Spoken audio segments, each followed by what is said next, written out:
Hello, we are Luca and Annemieke from the Netherlands. As you can see, we are standing in front of Nederland. That's the Dutch name of our country. But it's also the name of a very small village, right in the middle of a typical Dutch landscape.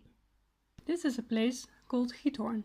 As you can see, there's a waterway in the middle of the village, a canal.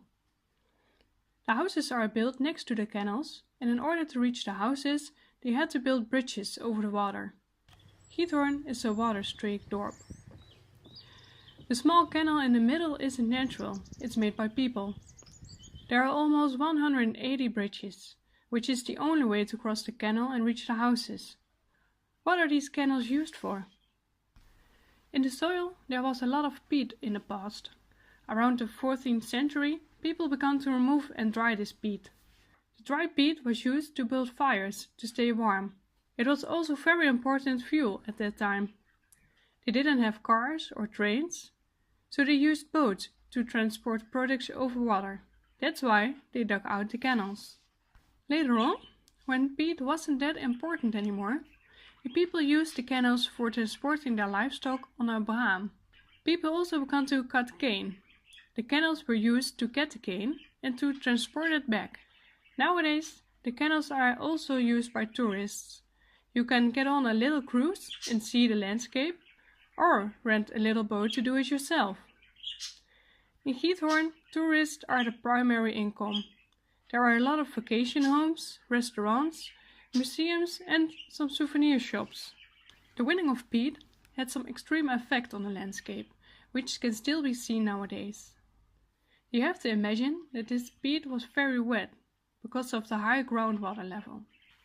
At first, the people made a gap in the ground. We call it a trekgat, a draw hole. The upper part of the soil wasn't of use, so they threw it in a ditch at the side of the land. Right under the upper part there was peat. The people drew the peat out of the water and laid it on the ground. This piece of ground we call a legakker, a laying field. Here the peat was cut into pieces and was dried. When it was dried, they stacked it on a boat and transported it away. At first, the draw hole was very small and the laying field very broad. But when they got more and more peat, the draw hole began to grow broader and the laying field smaller. At the weerribben, you can still see this. Some of these draw holes are closing up, others are still open. In the Wieden, you can see a lake. In the past, this lake was just as the weerribben, a place where people cut the peat. There were also draw holes and laying fields. But now, there is just water left.